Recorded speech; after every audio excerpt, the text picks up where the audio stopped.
Middle east में हालात अचानक बेहद तनावपूर्ण हो गए हैं। ईरान के ताबड़तोड़ हमलों ने पूरे इलाके में हलचल मचा दी है और इसका असर अब वैश्विक राजनीति तक साफ दिखाई देने लगा है।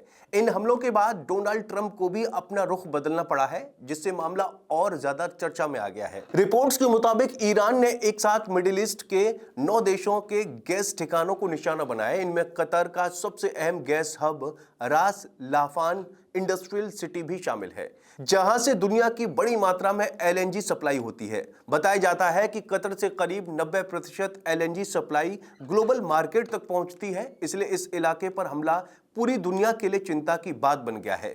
इस बीच एक और बड़ा खुलासा सामने आया है। रिपोर्ट्स के अनुसार साउथ पार्ट्स गैस फील्ड पर हमले के लिए व्हाइट हाउस से मंजूरी मिल गई है और इसकी जानकारी ट्रंप को भी दी थी। इसके बाद इजराइल ने इस अहम गैस फील्ड पर हमला किया, जो ईरान की अर्थव्यवस्था की रीढ़ माना जाता है।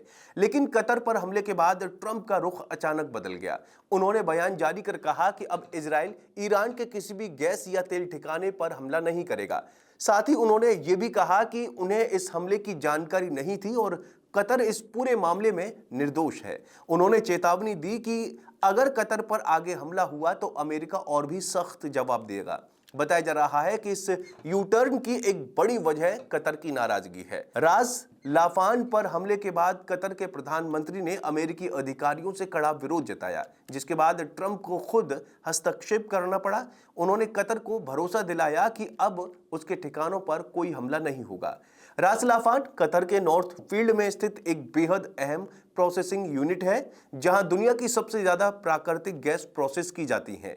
यही वजह है कि अगर ये यूनिट प्रभावित होती है तो इसका असर सीधे ग्लोबल गैस सप्लाई पर पड़ सकता है। यानी कुल मिलाकर यह मामला सिर्फ क्षेत्रीय तनाव तक सीमित नहीं है। कतर अमेरिका, यूरोप और एशिया के कई देशों को गैस सप्लाई करता है, इसलिए इस टकराव का असर पूरी दुनिया की अर्थव्यवस्था और ऊर्जा बाजार पर पड़ सकता है। अब सबकी नजर इस बात पर है कि आगे हालात शांत होते हैं या तनाव और गहराता है। आपका इस बारे में क्या कहना, कमेंट करके जरूर बताएं और चैनल को जरूर सब्सक्राइब करें।